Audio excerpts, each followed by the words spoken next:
Yo, my name is Aries. If you don't know me, if you do, welcome back. Today we got man Dismembers wife calls 911 to say she's still blinking.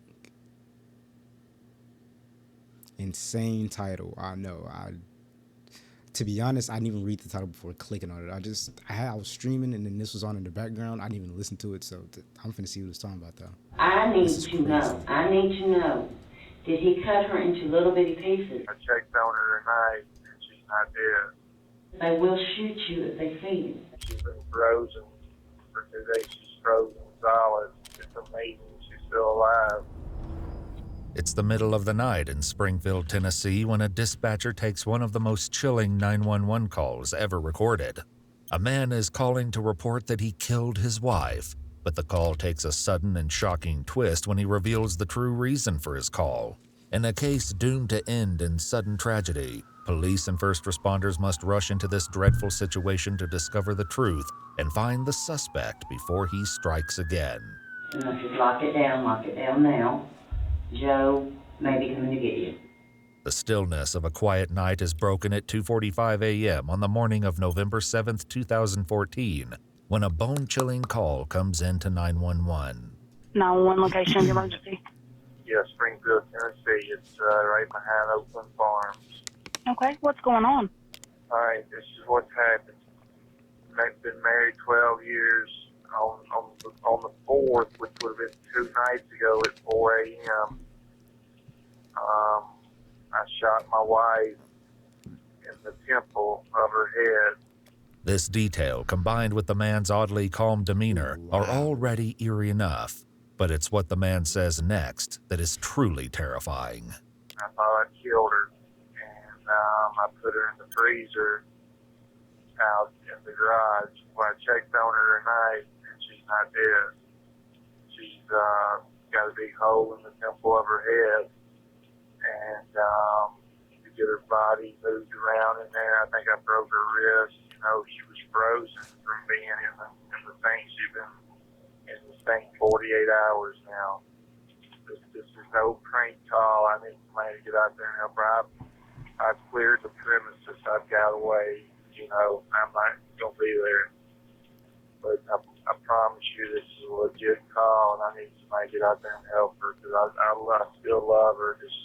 And then he got hard to believe audacity to that, you know, but I need to get somebody out there to help her. The call is coming from 45-year-old Joseph. You don't do something like that to somebody you love, bro. You don't do something like that to somebody you love. This nigga said he shot her in her head. It's a fucking crater in her head. He put her in a freezer for 2 days and she was still alive. You know how gruesome that is, bro? Joseph Parker, and the woman he claims to have shot is his wife, Samantha. Okay, what happened that caused you to do that? It's a long God bless story. her Don't soul. want to get into it. Just want to get into getting somebody out there to help her. I left the front door open. I left all the lights on in the house.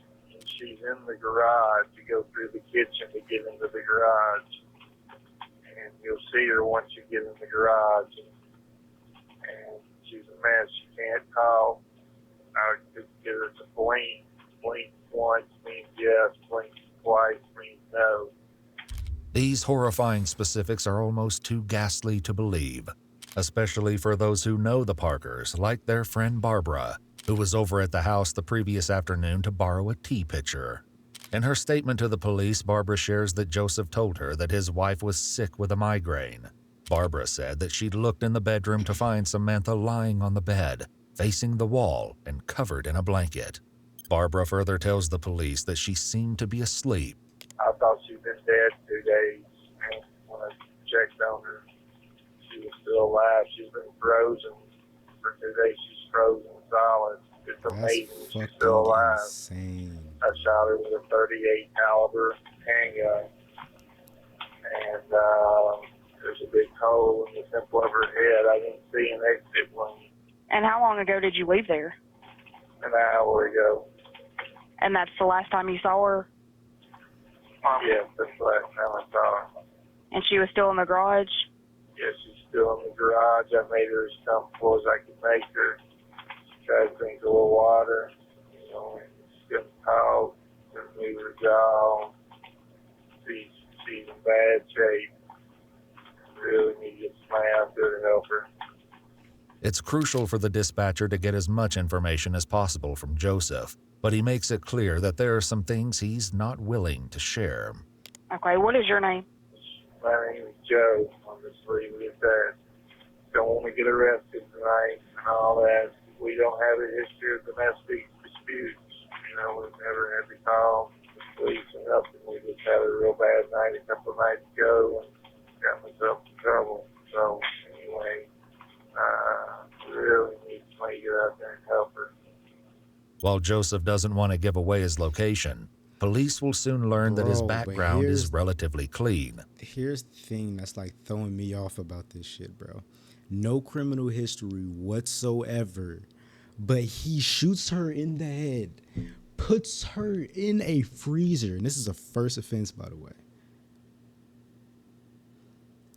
And it's like, that's scary, bro, because you just never know who you know. Like, she's been with him for however much time they've been together, completely fine, and all it took was one argument for him to do something like this to her, bro. That's sad. The only blemish to his record is a drug possession arrest from... And then, okay, anyway, and then he gonna give him the name. My name is Joe. You might as well just give him your whole name. You're gonna give him out something, bro. Like, I don't want to get arrested tonight and all that. She didn't want to get put in a fucking freezer for 2 days. 1987, when he would have only been 20 years old. I love her. I still love her. I've loved her every day I've been married to her. She's had a rough stretch here.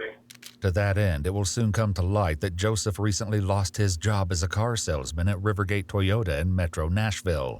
Joseph's former co-workers would later recall in exclusive interviews with Iwu how he changed in the last months of his employment. He was really quiet. He was kind of weird. He was a salesperson, so he did talk to people. We knew something was going on with him, but it was unusual behavior, but it just grew over time. I think he had a lot of money stress on him. He'd gotten behind on their mortgage. So I think he had a lot of weight on his shoulders that was getting to him. Indeed, Joseph's stepdaughter would later say that the home was in foreclosure. Could these economic pressures have led to an explosion of violence? Anyway, checked on her and she's still alive. And now I want to get her somebody to help her that knows what they're doing. And I got to stay out of trouble too, so. Okay, we'll send somebody out there. All right, what was your first name? I'm not going to give you my name, sir. Okay, that's fine. Okay. Joseph's call to 911 is over, and he's left more than enough details for police to investigate.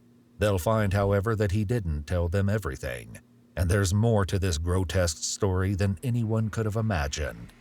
Police arrive at the house at 2:45 in the morning, and as they peer through the garage windows, they have the first confirmation of Joseph's grisly details when they see red hair peeking out from blankets and protruding from the top of a freezer. Even before they make an entry, a Be on the Lookout report goes out to the Metro Nashville area for Joseph Parker, said to be driving a white Toyota Camry. The idea that Joseph could be anywhere is unnerving, even for his sister Patty, who later talks to an investigator. I refuse to leave the house. I know Joe's going to call me. I feel like he's been outside our house that night. My husband saw a white car, a strange car in our driveway. We're not in the kind of neighborhood that you just pull up in. Is Joseph merely planning to make a clean getaway, or does he have more nefarious intentions in mind? At 3:23 a.m., police enter the house to find it clean and spotless. There's no trash anywhere, and every trash can has been emptied. It strikes officers as a clear attempt to destroy evidence. But there are other odd discoveries in store that don't seem to be directly related to a crime. Have y'all known that he's OCD? Not that bad. Hit over 1,000 chapsticks. Yeah. But it's in the garage that the police learn the disturbing truth behind Joseph's 911 call. They find Samantha Parker frozen to the touch inside the freezer with a gunshot wound to the left side of her head. She is completely unresponsive, which is a stark contrast to the way Joseph described the situation to 911. She can't talk. I just give her to blink. Blink once means yes, blink twice means no. The police search the residence for signs of blood, but find nothing other than possible small blood stains on the floor and carpet. That is, until they reach the bedroom and find a large blood stain on the mattress. Strangely enough, the pillows and sheets are completely clean. Okay, she was shot in the bed, in the head. I don't know where she was shot. They took half the bed. We took out, we didn't take half the bed. We took out a piece of mattress about like this right here. That's the blood. That was the blood spot. No bullet hole. Not in her hand. No bullet hole in the mattress anywhere. The police are a long way from determining what exactly happened between the Parkers at this residence, but soon, new clues come in regarding Joseph's whereabouts. Investigators ping Joseph's cell phone only 12 miles from his residence near the interstate. At 3:42 a.m., dispatch calls Joseph. That's what I'm talking about, bro. Cameras everywhere. You do something, they got you on all angles in 8K, 240 FPS. And if they don't, you got your phone. You need it for everything, basically. So it's like, whatever's done in the dark comes in the light, bro. Just don't be doing shit that you just know you shouldn't be doing, knowing you were not going to get away with it. Back, and he tells them he's going to Chattanooga to visit some friends. The bolo is updated with the new information. If Joseph has more scores to settle, it's vital that police catch up to him as quickly as possible. Meanwhile, at the house, police realize that Joseph wasn't finished with Samantha after shooting her. Now here's what I've heard. Oh, he cut off her hand. Specifically, he told me he cut off her ankle. I've been told she's been chopped into little bitty pieces. Did he cut off? I need to know. Did he cut her into little bitty pieces? He did not cut her into little bitty pieces. What was her head still on her body? Oh, yeah. Were her arms and legs? Her arms were still attached. Her legs had some work done to them. Okay, was it an anger work, or I've got to get her in the freezer work? I know it was like both, but I don't know if I asked that right. Yeah, I don't know that I can answer that. You're asking me what he was feeling when he cut her up. I don't know. Was it a rage of anger? Did he cut her legs into little big pieces or cut? No. So she was not sliced up bit by bit? There's like... Okay, another thing. One. Why? She might be in 5 pieces. Okay, that's what I mean. Legs, but her hands is what I could tell. Now she's folded up in there, so it's kind of hard to see. Okay. But thank you. But I think maybe 2 cuts to each leg, or 2 cuts to one leg and 1 cut to the other. Okay. Police may not know all there is to know about what happened here, but they know enough to realize they're dealing with a violent and severely disturbed fugitive. Unfortunately, even with his name added to the Tennessee Top 10 Most Wanted list, Joseph proves to be elusive. It's only in hindsight that police learn that he checked into a hotel in Goodlettsville for a few hours. But it's when Patty gets a phone call that this domestic homicide threatens to grow into something far more tragic. So then I called Rivergate Toyota and asked for Troy, who I know very well, or have known over the years through Joe. You know, if you lock it down now. Joe may be coming to get you. Did Joe ever say anything to you to make you think that? Somewhere in the morning, I got a phone call saying that Joe was going to Rivergate Toyota to take out Troy. I was medicated, prescription. Yeah. So you don't recall who told you that? For some reason, no, I don't. But to backtrack on that, UPS shootings a month ago, my best friend runs UPS in Birmingham, and the guy that killed those people had just been fired, and he was after her. Yeah. And so in my head, I was thinking, Joe can't hurt anybody else, and I was actually trying to help those people. Right. Okay. Joseph's former co-workers at Rivergate Toyota would later recall the horror of that day. Someone I believe it was somebody on his side of the family told to warn us he was headed that way. I was scared. I was in fear. I really was. I was worried that he might be parked his car down the road and walked back up to the lot. And there was little sheds and buildings of all kinds at the old dealership. He could have got in and hid. Or he'd have pulled in on the lot. Everybody knew Joe. They didn't hate Joe. He could have easily pulled on the lot, got out, and just went bam, bam, bam. You know, we wouldn't have even questioned why he was there. We thought he'd just come to visit. The Metro Nashville police send units to guard Rivergate Toyota, but there's no way to know for sure what Joseph plans to do next. The guy that got the phone call said that he said this all started when I lost my job there. So he was going to come and take care of the person that fired him for one, and the rest of us. And we're like, we didn't have anything to do with it, but okay. And then we weren't sure who all he was going to be aiming for.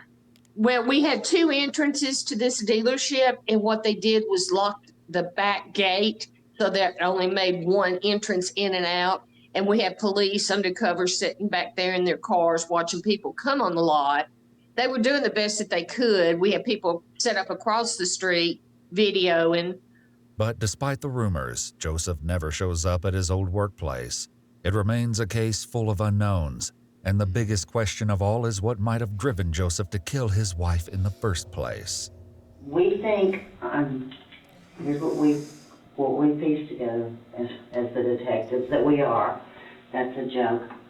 That he killed her sometime 10 o'clock Tuesday night because they had been fighting all day because it was Mackenzie's birthday, and Mackenzie's mother has never not called her, and there was a text sent from Sam's phone to Mackenzie, a birthday text from her mother to her only child.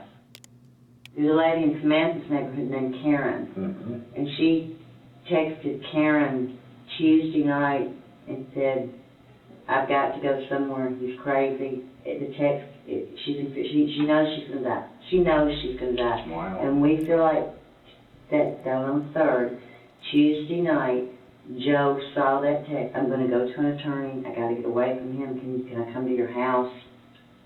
Begging. I haven't slept. I need a hot shower. Text. I'm not. And we feel like Joe read that text, and that's when he killed her, because there was a text sent back from Sam's phone that said, "Oh, I've decided to stay here tonight. Everything's going to be okay." But even as both Joseph and the reasons behind his madness remain elusive, his sister learns that afternoon that the madness is not over yet. At 3:13, my home phone rings, and I look at it, and I went, "Oh." And if you've heard the 911 tape, Joe was so calm and so cool, it was extremely eerie. I picked up the phone and said, "Oh my God, Joe, are you okay?" He said, "Yeah." "What are you doing? What's going on? Whatever you've done, I forgive you. Tell me where you are. I will have somebody come and get you. I will come and get you myself. Are you in Alabama?" He said, "No, Patty, I'm just driving around." I said, "Okay." I said, "Joe, what happened?" He said, "Well, I shot her in the head, but she was asleep, and she didn't feel anything. And then I tried to put her in the freezer, but her ankle, I had to cut off her ankle because she wouldn't fit in there with her ankle. And then it really made a big mess, Patty, and it took me a really long time to clean it up." But even as Joseph makes his second confession of the day, Patty notices a stark disconnect between what he's admitting to and his seeming inability to understand the full ramifications of his actions. And I said, "Joe, did you chop her up and put her in the freezer?" He said, "Now, Patty, I'm not going to tell you that." I said, "Okay. Do you have a gun?" "Yes." "Where is it?" "It's in my lap." "Take the gun and unload it." "Not going to do that. Not going to prison. Can't do that." "How is she?" "Joe, she's dead." "Oh, they didn't get to her in time? They couldn't help her?" "No, Joe, she died. You cut her up and you put her in the freezer. You just told me that." I said, "Put the gun in the seat. If you're not going to unload it, put it in the passenger seat." "Okay, I'll do that for you." "You swear, Joe?" "Yes, I swear." "So is Samantha dead?" "Yes, Joe, she's dead. So they didn't get to her in time?" "No, Joe, you just told me you shot her. I just told you she's dead." At the house, the crime scene investigators remove Samantha's dude body from the house just and wasn't deliver her to the all there medical examiner while still in the freezer. The autopsy report reveals that her lower leg was amputated, her right foot was cut between the toes, and she had a gunshot wound in her temple. There was another entry wound in her right arm, and police realized that this was the reason there was no bullet hole in the mattress. They theorized that she was indeed asleep, her arm tucked under her head when Joseph shot her on that fateful night. We forgive you. Pull over at a filling station, put your hands up, and go in and tell them who you are. Why? Is anybody looking for me? Yes, Joe. The state of Tennessee, you're on the #1 list. They will shoot you if they see you. They will kill you. Well, I'm not going to prison. After those final words, the phone line goes dead, but even as law enforcement begins to converge on Joseph's position, he calls Patty back, perhaps knowing that this would be the last time he would ever get to speak to his sister. Now, he said, sorry about that, we got disconnected. I'm almost in Kentucky, and I hit a rough spot. I said, so you're on your way to Kentucky? And he said, yeah, I'm 10 miles from the state line. He said, no, they're on to me. There's a white Tahoe behind me. I said, Joe, I said, it's probably not a cop. Just don't speed up. And he goes, oh, it's a cop. He's been following me. I'm just doing everything I could to keep him in line. And in the very end, he said, I heard the sirens. Joe, pull over on the side of the road, open the door, hold your hands out where they can see it. Put your hands over your head. I'm crying. Joe, do this, please. Put your hands over your head. Get out of the car. They will help you. We will get you some help. I will visit you. They will help you. Whatever I could do to talk them out of this. It's been at least 12 hours since Joseph made his original 911 call, but when police catch up to him on Interstate 65 in Kentucky, he's only about 30 miles away from his house. The goal is to take him in without incident, but unfortunately, Joseph Parker has decided this is the end of the line. The details of Joseph's murder of Samantha underscore his capacity for cold ruthlessness, which means the cops must exercise the utmost caution as they approach the vehicle. But even with their careful approach and desire to end this manhunt peacefully, they cannot stop the tragic, violent ending. And he said, Patty, I love you, and I'm sorry. Well, I guess it's time now. Gotta go. Police converge on the idle Toyota, but when they open the doors, they see that force won't be necessary. Joseph has taken his own life, using the same .38 caliber handgun he used. Coward shit, bro. You don't do how you gonna take somebody off the map, bro? And then, you gotta face that consequences, bro. That just shows he's a coward. He didn't want to face the consequences of his actions. On Samantha. Inside the car, police find a mirror with a white substance on it along with a short straw. This evidence coincides with the toxicology report, which shows Joseph had a host of strong medications in his system. While the manhunt doesn't end the way police would have liked, the finality of it is welcome news to the terrified employees of Rivergate Toyota. Not to be cruel, but that was kind of relief. Joseph's sudden burst of murderous violence would leave a lasting impact on those who knew him. That isn't something that you just get over. You hear about it, you worked with him, and to the degree of where he went with all this was just, it scared you. It just scared you. But unfortunately, the root cause, the true reason behind Samantha's murder, remains a mystery. Everybody's just like, why? But my dad... I thought somebody asked me that, my wife asked me, said, what happened? I said, a freaking wire come loose in his head or something. Samantha Parker was 44 years old at the time of her death. Yeah, I ain't gonna lie, that's sad, bro. Like, for real. Dude couldn't live with his actions, but I wondered what the motive was also. Like, apparently they were saying it was stuff with the money, because he lost his job, so I'm assuming he was also losing his house too, because they said it was in foreclosure. So I'm gonna assume that just puts him up to the tipping point, and whatever he was influenced under or under the influence of, unscrewed the wires, and that's all he needed, I guess, which is awful. Shit, may God bless her soul, and hopefully he deal with his in the best way possible. But with that being said, I hope you enjoyed. This was an interesting video, I ain't gonna lie, to say the least. But with that being said, it's been Aries. I hope you enjoyed. This was live. If you watched this whole thing through, I appreciate you. But this was live. The Twitch is up there. I'd appreciate you getting there and watch it live with me. But I'm out. Peace.